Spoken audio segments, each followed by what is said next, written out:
I'm starting to believe that Hollywood has got to the point where they are so disconnected from reality and from the fans that they're trying to make movies. Well, I was going to say they were trying to make movies but they're actually never trying to make movies for fans anymore. They're trying to make movies where they can get awards and they can get pats on the back about how progressive they are and all this other nonsense that goes along with Hollywood award shows. And I mean, look at the marketing for the Rings of Power. It was just one big pat on the back for each other. It's just they're patting each other on the back. Look how progressive we are. Look how amazing we are. We're the first this, the first that. They forget that Tolkien fans want to see something that's written by Tolkien. Just like George R.R. Martin fans want to see something that's written by George R.R. Martin. That was one of the reasons why in Game of Thrones, when they got away from the books, that fans were so upset because they're like, this isn't what George R.R. Martin would do. This is bad writing. This is bad writing. This doesn't feel like the Game of Thrones that we know and we love, that we've read a million times over. It didn't feel like the same characters. Well, the same goes for this. It's like fans are saying, hey guys, we want a Tolkien-based film. We want you to stay true to the source material. We want you to respect Tolkien as an author, as a storyteller. We want that. We don't want all this corporate stuff. We don't want any of this patting on the back about diversity's sake. I mean, man, goodness, you could not watch an interview with this cast without them talking about diversity. They never talked about story. They always talked about diversity. You see that in She-Hulk as well. It's just, it's nonsense. It's absolutely, totally nonsense. And they just, fans are like, hey, we just want something that stays true to Tolkien. They're like, well, you just hate black people. No, we don't hate black people. We just want to see something that stays true to what Tolkien wanted. To the stories that he had established. We just want that. That's it. But then you got somebody like the Sandman creator, Neil Gaiman, saying, anyone who criticizes race swapping in the Rings of Power is either racist or hasn't read their Tolkien.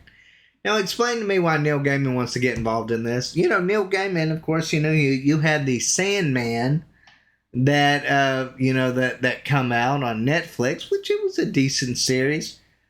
But I think they said something like 80% of the characters were gay. That's just diversity for diversity's sake at that point, and it really added nothing new to the story. And, but my goodness, if you say, hey, seems like that's a little off. Seems like maybe you could have at least made that 50-50. Maybe that would have been good enough. And if you'd have said something like that, well, you're just a homophobe. No, it kind of, I will admit, it kind of did get a little distracting from the story. We got, of course, what was her name? Not John Constantine. Was it Jane Constantine or something like Joanna Constantine? And the whole storyline, I thought, hey, this is going to be really cool with Joanna Constantine. And then the whole storyline just revolved around her being in a relationship with a woman. There was really nothing cool that she did. I'm like, well, that was a waste. So what was the point of putting her even in the show? That's just what Hollywood doesn't understand. Fans want story. We don't want to be preached to. We don't want identity politics in our stuff. We don't mind it if, like I said, no one would care about a gay character, a black character, or any of that in the Hobbit film if it was actually a good story that was built around it. But it was the other way around. It wasn't built on how good the story was. It was built on how much diversity they could put into it. And they were judging that, the directors of it and the stars of it was judging how great this series was built upon how diverse it was. And to a fan of Tolkien or to George R. R. Martin, no one gives 2 cents about that. We want to see story. Let's go ahead and let's just read a little bit of this. I'm not going to read much of it. It says, in the latest trotting out of what is arguably the most tired and transparent defense of corporate pop culture slop, the Sandman creator Neil Gaiman recently cited a disingenuous misinterpretation of J.R.R. Tolkien's original writings in order to decry any critic of Amazon's decision to race swap various characters and races in The Lord of the Rings of Power, as nothing more than surprise racist. Gaiman shared his opinions on the Rings of Power detractors on September 2nd via his personal Twitter account. They've got to stop writing on Twitter. Like, you just got to. You got an idea that involves something with racism or sexism or any of that, and you're a star, and you've got a movie or a series coming out, stay away. Break your keyboard. Break your keyboard. Stay off Twitter. Break your phones. Stay off Twitter. It will instantly ruin your show or movie. When he was tagged for his thoughts on an argument regarding the topic as put forth by UK conservative commentator Darren Grimes, responding to the Rings of Power star Lenny Henry's recent accusation that critics of Amazon's race swapping have no trouble believing in a dragon, but can't accept that a black person could be a hobbit or an elf. There's a lot wrong with the Harfoots. They look like, and I even said it in my review of the Rings of Power episode 1 and 2, they look like a homeless documentary. They were not interesting. They were all incredibly boring and stupid, very childish, ridiculous characters. Didn't fit in with the show at all. Responding to the Rings of Power, Grimes asserted Lenny Henry misses the point. Most fantasy fans have no issue with casting black actors, he explained. It's when black actors are cast in roles that the author of the series has described as not being black. What's so wrong about wanting to stick to the author's vision? You know what? And look, I've got 2 published books myself. I would not want the characters that I created to just be, you know what, my character is, you know, I say they're a specific height, color, whatever, you know, gender, whatever, sexual orientation. I say they're that. And I don't care if I have, let's say I have a gay character in a book. I don't want that gay character being turned straight in that book. I don't want that. Nor do I want it the other way around. Because I feel like as a writer, I have a say over what my work is. Tolkien isn't around to do that anymore. And so they feel like they can do this bastardization of his work and make it into something that no one even remembers. And then they're going to blame it on, well, I guess somebody likes Tolkien anymore. No. People love Tolkien. They love Tolkien. They love the films. They just don't like your garbage portrayal.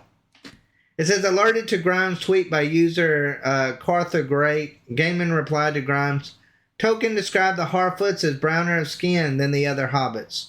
So I think anyone grumbling is either racist or hasn't read their Tolkien. Your mileage may vary, the author added.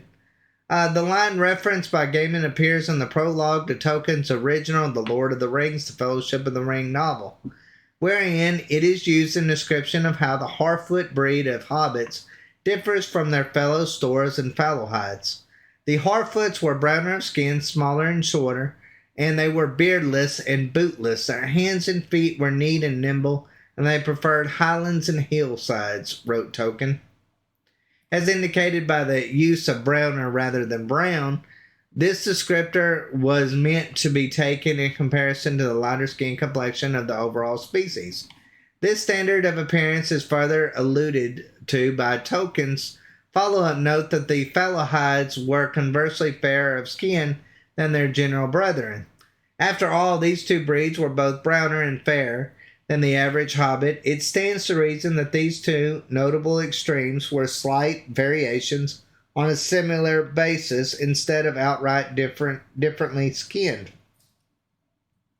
Likewise, in a graphic novel adaptation of The Hobbit published by the Ballantine Publishing Group in 1990 and approved by the Tolkien estate, the hobbits are roundly illustrated as having white skin. I mean, I'm not going to go any further in it.